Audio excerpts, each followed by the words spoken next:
You wake up. The world is already spinning. Notifications, pressure, plans you didn't ask for. Before you've even had a quiet moment, your peace is already under attack. And most people, they surrender. They let the day control their mood. Their happiness becomes a reaction, not a decision. But Marcus Aurelius didn't live that way. In the middle of wars, betrayal, and disease, he wrote to himself, "The happiness of your life depends upon the quality of your thoughts, not your job, not your relationships, not the headlines. Just one thing, how you train your mind to see, to choose, and to hold steady." This is the essence of Stoicism. It doesn't give you comfort, it gives you clarity.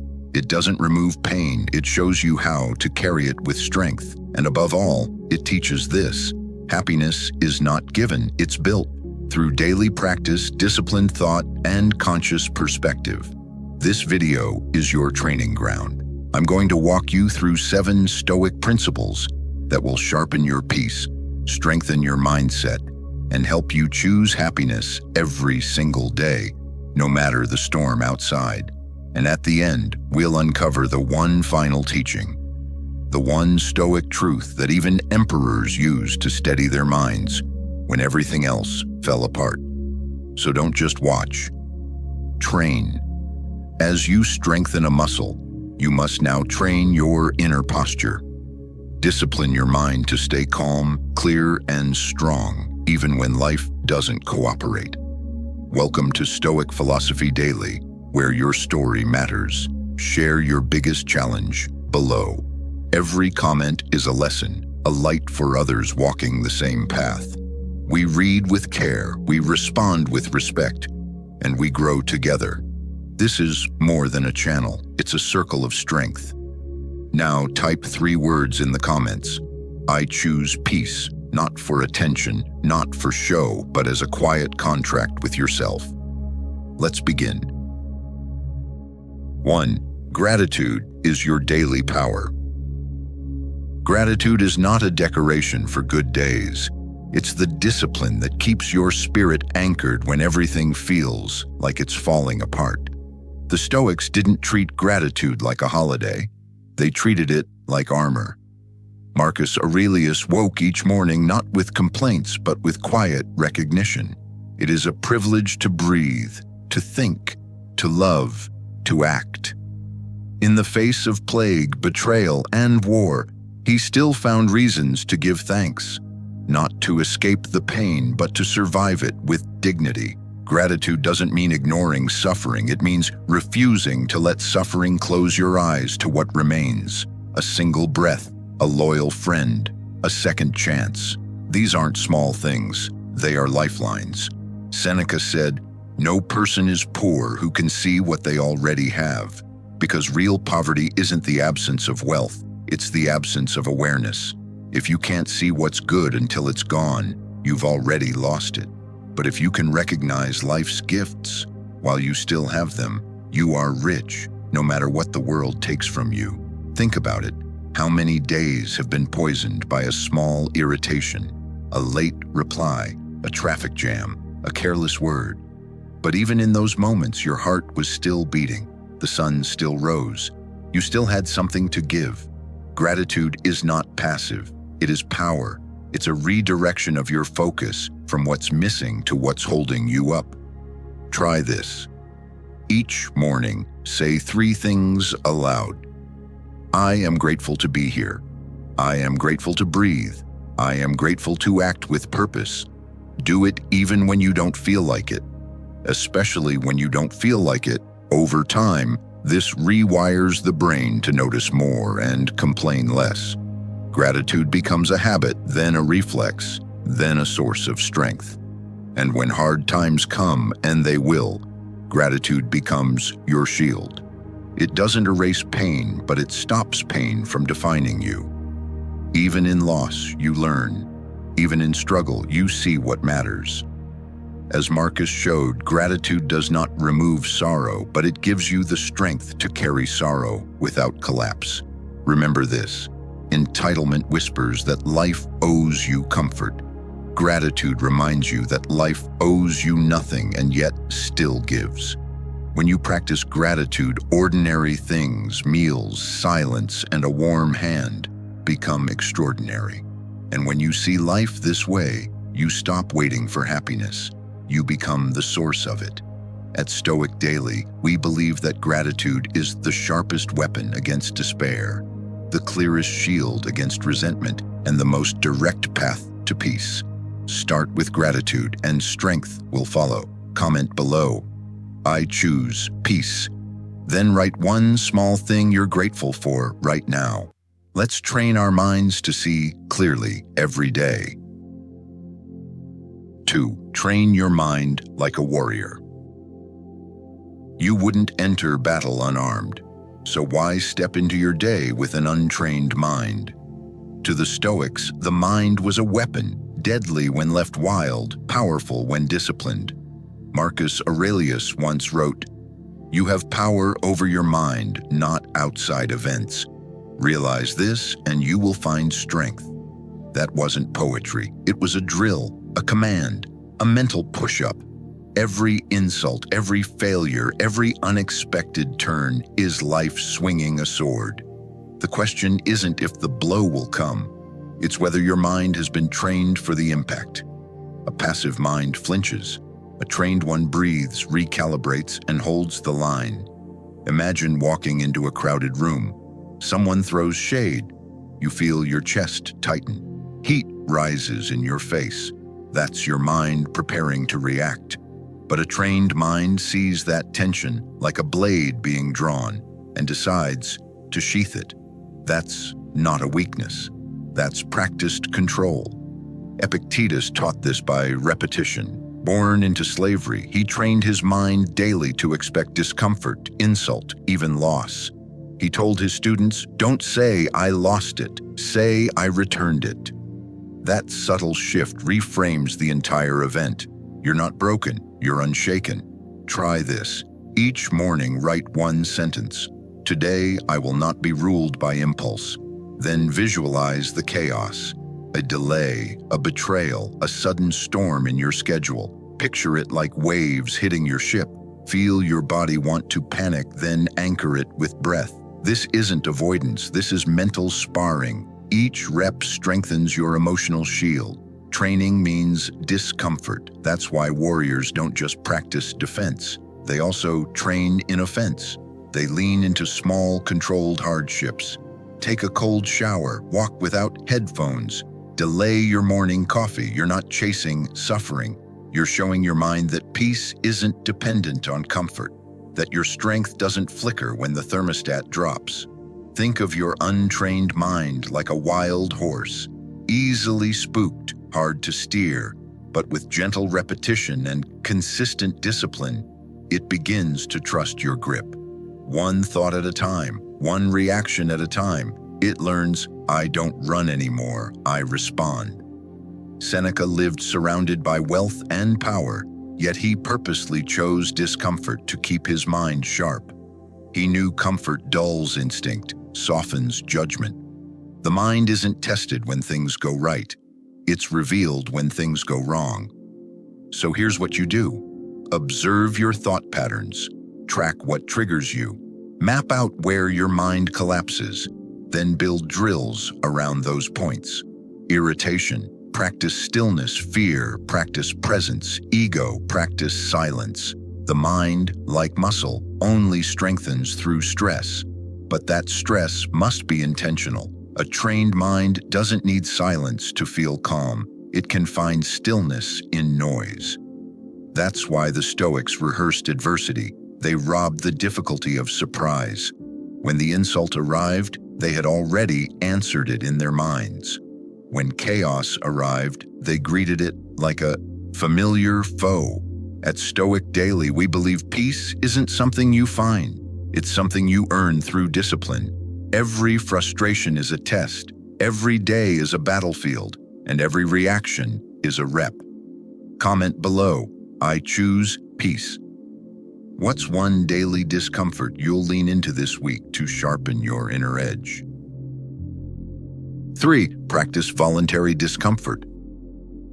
Most people run from pain, chasing comfort as if it guarantees safety. But comfort, the Stoics taught, is a slow poison. Seneca didn't just theorize, he practiced sleeping on the ground, eating rough bread, stripping life down to its basics. He wrote, "Set aside a certain number of days during which you shall be content with the scantiest and cheapest fare." Is this the condition that I feared? In that question is the key. Voluntary discomfort isn't self-punishment, it's liberation. Think of a soldier who only trains under sunny skies, soft beds, and full plates. The first real storm destroys him. The same is true for all of us. When you cling to ease, life's first hardship can break you. Voluntary discomfort is your way to build real resilience before the test arrives. When you strip away convenience on purpose, you discover most of your fears were just shadows. Hunger, cold, or being ignored, they don't crush you. They teach you your true capacity. Marcus Aurelius, surrounded by luxury, chose simplicity. He reminded himself, the body needs little. Comfort breeds dependency. Dependency breeds fragility. Only by choosing discomfort can you restore your independence. When you know you can live with less, nothing owns you, not fortune or fear or circumstance. In today's world, it's easier than ever to let convenience rule your life. Food, heat, entertainment, all instant, all numbing. But that same ease is what makes us brittle and impatient. The Stoics would urge you, train for discomfort now, practice fasting, sleep on the floor, go for a walk in the rain, stay silent in a noisy room. Each act is a rebellion against the tyranny of comfort. Notice the first waves of resistance, annoyance, anxiety, and fear. Let them come. In that moment, ask, is this really what I feared? Each time you endure discomfort, your mind rewires. You shrink your fears. You build gratitude.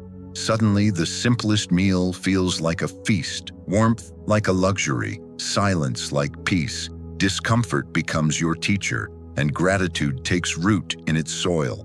Seneca wrote, "He who has prepared for poverty enjoys wealth more." The person who can live with less owns their life. Try this for a week.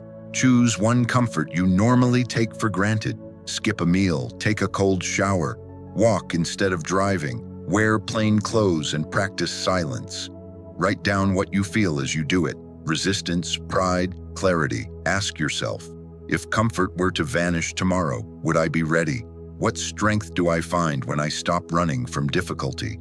What if happiness isn't having more but needing less? At Stoic Daily, we believe happiness is forged in the fire of discomfort, not the cushion of ease.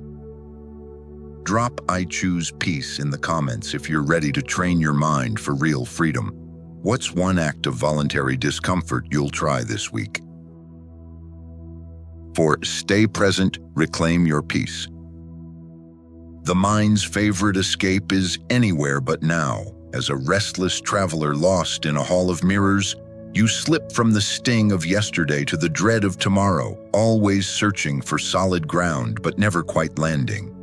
The Stoics saw this as the great illusion. We chase happiness in memories or daydreams, yet the only place we can ever shape reality is right here, right now. Marcus Aurelius, leading Rome through chaos, wrote, "Confine yourself to the present." His reminder wasn't just for emperors. It was for anyone tired of being haunted by what ifs and what was. It's human to replay old arguments, relive past mistakes, or fixate on what could go wrong. Our minds build stories, some regretful, some hopeful, most just noise. As Seneca warned, life is long if you know how to use it, but most let it slip away by grieving the past or fearing the future. Imagine a traveler on a winding mountain path. If his eyes are fixed behind him or lost on a distant peak, he stumbles over the stone beneath his feet. True presence is about learning to feel each step, no matter how ordinary or difficult it may be. Presence isn't natural. The mind clings to the past for comfort or justification, and leaps to the future to control what can't be controlled. But each escape leaves you more anxious, less grounded, like a ship tossed between storms, missing the calm water right beneath the hull. To live stoically is to pull yourself back to the here and now, sometimes a dozen times in a single hour. Ask, what is in my power now? Usually, it's only this breath, this movement, this choice. Problems shrink to their true size when you do. What once felt overwhelming becomes manageable, like a tangled knot finally loosened by patient hands. Try this for a week. Each time you notice your mind drifting into regret, into anxiety, into distraction, pause and gently anchor yourself in what's real. Feel the weight of your body in the chair. Taste your food. Listen to the ordinary sounds around you. Keep a journal. At night, jot down moments when you lost yourself to time and when you caught yourself and returned. Notice how, with every return, you feel a subtle shift, a quieting of the mind, a surge of gratitude, even in pain. Ask, what would life feel like if, instead of being the prisoner of old stories or future fears, you became the author of this moment? Modern life pulls at your attention like a carnival of noise. Devices flashing, headlines screaming, comparisons everywhere. Presence is your rebellion. It's about choosing to savor the meal, feel the sidewalk under your feet, and look a loved one in the eyes without checking your phone. Happiness for the Stoic isn't pleasure or escape, but tranquility, found only by meeting each moment as it is, not as you wish it to be. Marcus wrote, "Man can endure any pain if he confines it to the present moment." When you pull yourself back, you reclaim not only your peace, but your power to shape your life, one breath at a time. At Stoic Daily, we believe tranquility is built step by step, anchored in presence, not lost in the swirl of time. Drop "I choose peace" in the comments if you're ready to reclaim your now. What's one anchor you'll use to pull yourself back to presence today? 5. Master your desires before they master you. Desire is a shapeshifter. Today, it whispers for comfort. Tomorrow, it screams for status. Blink once, and it's already moved on to something else. Most people live like dogs chasing a phantom scent, exhausted, restless, never truly arriving. But the Stoics warn that the more you chase, the more enslaved you become. True freedom begins not by gaining more, but by wanting less. Seneca said it best, "It is not the man who has little, but he who craves more that is poor." When your peace depends on what you don't yet have, you become a hostage to the future. Marcus Aurelius, emperor of the known world, reminded himself that the body needs only bread, water, and a roof. Everything else, banquets, soft cushions, praise, is illusion-wearing silk. The more you depend on them, the weaker your spirit becomes. Desire doesn't just wear the mask of wealth. Sometimes it appears as a need to be admired, or to always be in control, or to never be bored. These cravings disguise themselves as happiness, but they train your peace to live outside your body. Epictetus warned, if you tie your peace to anything outside your control, you are vulnerable. The Stoic path is to cut those invisible chains, one by one. Try this. The next time a desire rises, whether it's a purchase, a compliment, or a craving, pause. Ask yourself, is this peace or just pleasure? Will this serve me tomorrow or enslave me today? That moment of pause is where mastery begins.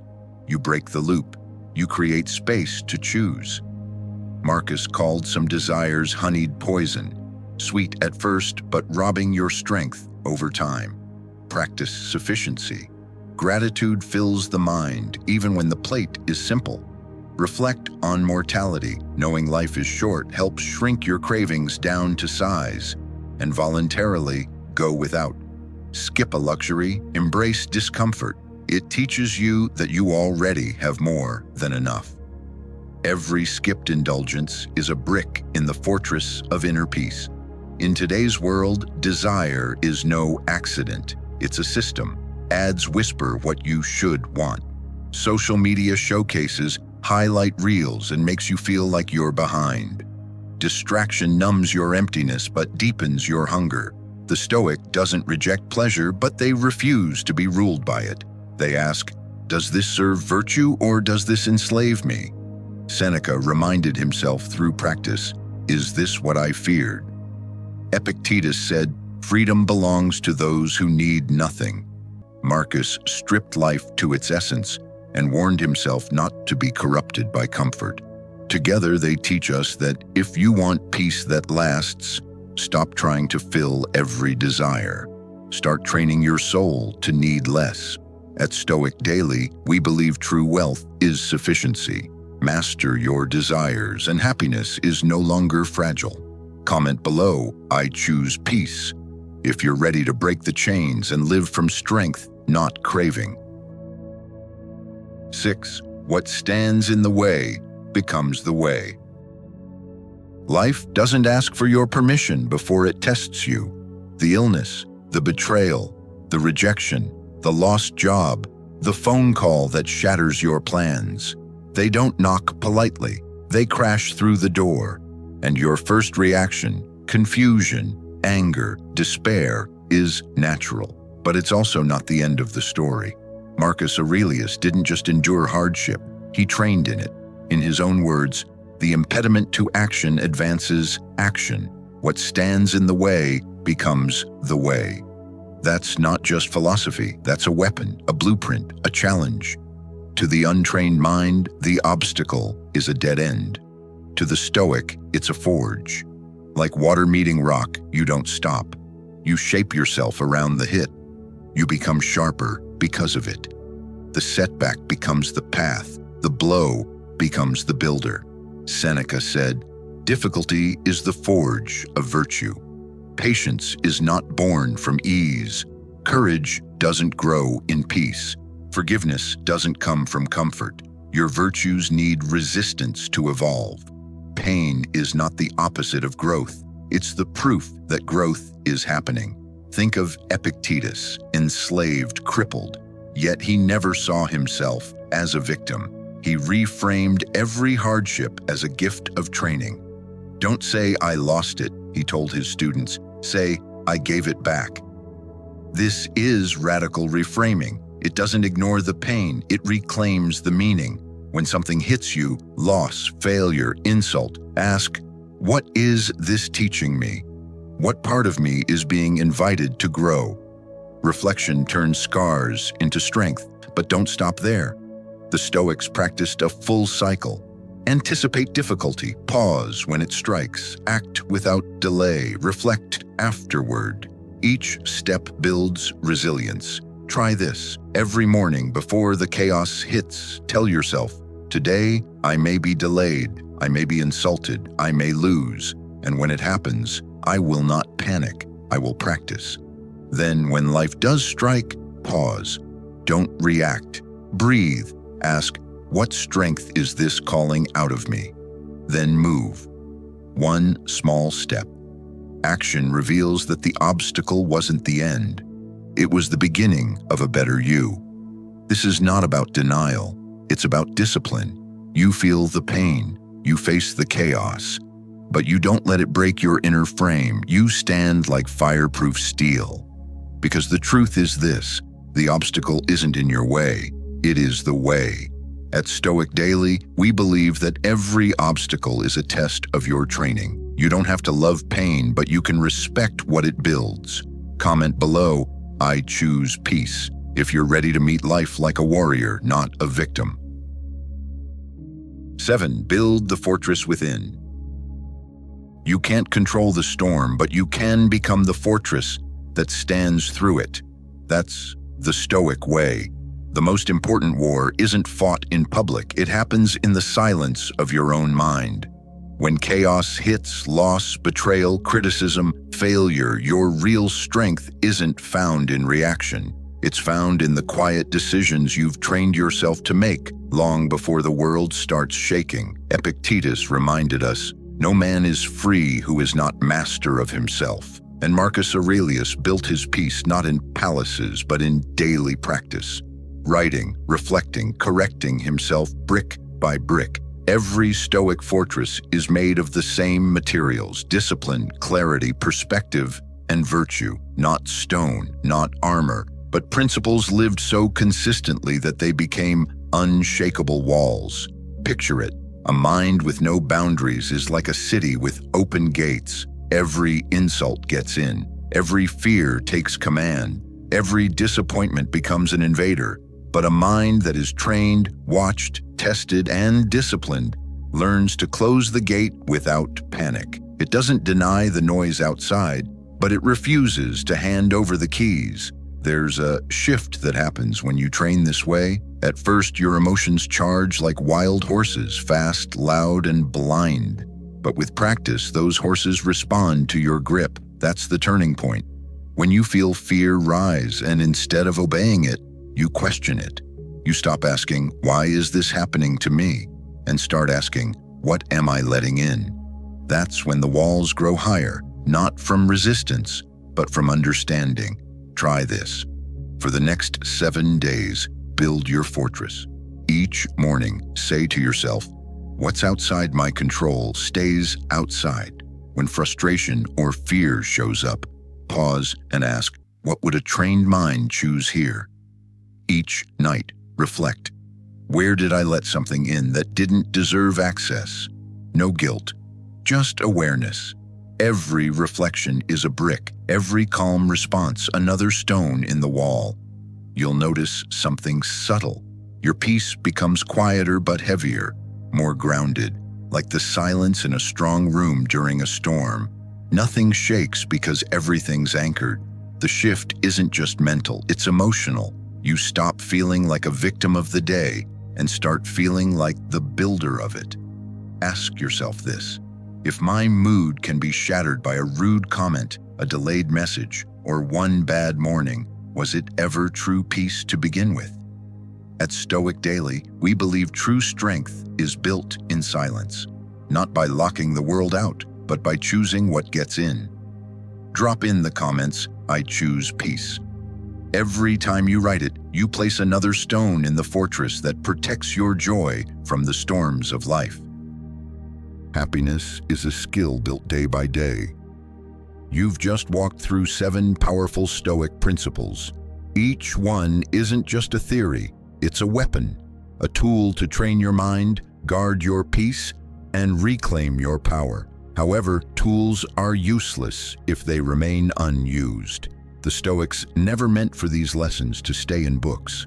They lived them in the chaos of war, betrayal, poverty, and pain. Now it's your turn. You will fall back into anger. You will forget to pause. You'll chase distractions. That's not a weakness. That's the path. The mind requires daily training, not just a one-time burst of motivation. Marcus Aurelius didn't write for an audience. He wrote for himself. Epictetus didn't speak from comfort. He said from chains. Seneca didn't write in peace. He wrote under pressure. If they needed reminders, so do you. So do all of us. Your next move is simple. Start small. Breathe when frustrated. Pause when tempted. Reflect when triggered. Repeat when you fail. That's how you build strength that can't be shaken. At Stoic Philosophy Daily, we believe happiness is not something to be found. It's trained. Drop a comment below, "I choose peace." Then choose it again tomorrow. And if this video helped shift your mindset, subscribe to the channel, explore our other lessons, and keep walking this path. Your journey to unshakable peace has only just begun. If you're seeking more, discover the full path on my channel, Stoic Philosophy Daily.